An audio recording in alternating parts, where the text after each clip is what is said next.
Саламатсыңарбы балдар?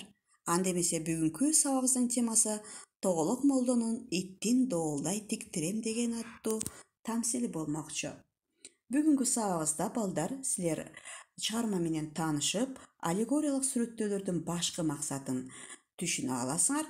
Тамсил жөнүндөгү түшүнүүңөрдү арттырып, каймана мааниде берилген образдарды талдай алуу менен көркөм окуу жөндөмдүүлүгүңөрдү өстүрө аласыңар. Жалкоолуктан алыстап, эмгекке тарбияланабыз. Анда бүгүнкү балоо критерийлерин эсиңерге салып өтөйүн. Эгерде силер бүгүнкү сабагыбызда үй тапшырмасына жакшы даярдыктар менен келген болсоңор, көркөм окуу талабын жакшы аткара алсаңар, макалдарды толуктоого жигердүү катыша алсаңар, үн култуп окуй бере алгандыгыңар мында көркөм окуу техникасы сакталуу менен талаптарга ылайык келиши керек. Иш кадамдары боюнча суроолорго жооп берүүдөгү активдүүлүгүңөргө карап, бүгүнкү сабакта силер баа ала аласыңар. Балдар, жалкоолуктун зыяндуулугу жөнүндө эмне айта аласыңар? Жалкоолук деген эмне? Жалкоолуктун зыяны эмнеге алып барышы мүмкүн? Мен тандаган макал топтому аттуу ишибизге көңүл бөлөлү. Анда силер ушул тандаган макалдарда кимде-ким макалды толуктай алса, анда жазып дептериңерге ушул макалдын калган бөлүгүн улап жазып койгула балдар. Адал эмгек абийир таптырат, калган бөлүгүн улайбыз. Эмгек адамды байытат. Жалкоонун жаны таттуу, калган бөлүгүн айтып көрөлү. Эр эмгегин жер жебейт, калган бөлүгү. Жаз жарыш, калган бөлүгү. Жакшы ишке келет, жаман, калган бөлүгүн улап көрөлү. Жери байдын эли, калган бөлүгү. Иштеген тиштейт. Бул макалдардын көп чекит коюлган бөлүгүн эмне кылабыз? Улап дептерибизге макалдарды толуктап жазабыз. Эгерде азыркы учурда бул макал эсиңерге келбеген болсо, өз алдынча аткарып дептерге жазып алгыла. Чыгармага киришүүдөн мурда мен силерге төмөндөгү сөздүктөрдү эске тутуп алууңарды суранам. Доолдай бул жүндөн согулган таар чепкен же тышкы жылуу кийим деп түшүнсөңөр болот.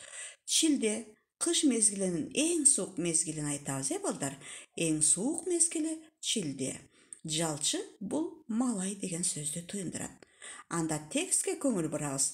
Китебиңердин 36 бетин ачып, мугалимдин үн чыгарган үнүн коштоп, ичтен окуйбуз.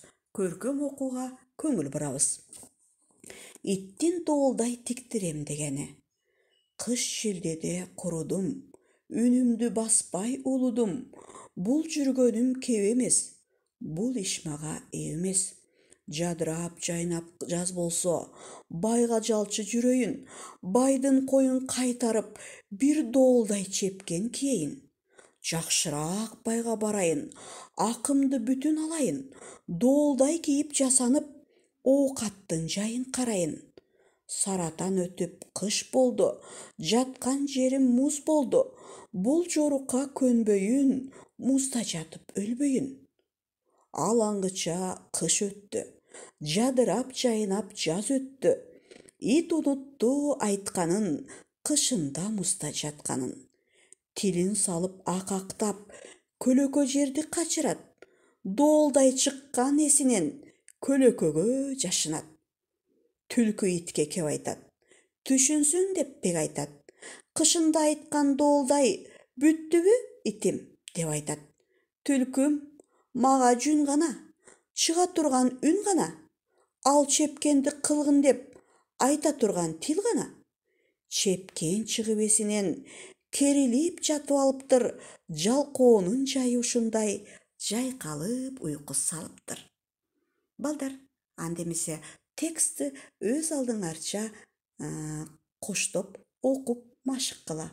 Иттин доолдай тиктирем дегени. Бышыктоо үчүн мен силерге төмөндөгү суроолорду сунуштайм. Биринчи кадамыбыз бул билүү. Кыш шилдеде үшүгөн ит эмне жөнүндө ойлонду? Түлкү иттин эсине эмнени түшүрдү? чыгарманын ошол жерин таап, үн чыгарып, көркөм окуп бергиле. Бул тапшырмага ким даяр балдар? Анда экинчи кадамга өтөлү. Чепкен чыгып эсинен керилип жатып алыптыр. Жалкоонун жайы ушундай жайкалып уйку салыптыр деген саптардын маанисин убадага турбаганы туурабы? Кийинки кышта иттин абалы кандай болот деп ойлойсуңар? Ит өзүнүн убадасына турдубу? Анда бул суроолорго жооп берүүгө аракеттенгиле. Төртүнчү кийинки кадамыбыз убада аткарылышы менен баалуу. Убадасыз кишиден жүрүп кеткен жел артык деген макалдардын азыркы тамсил менен байланышы барбы балдар? Убада кандай болуш керек экен?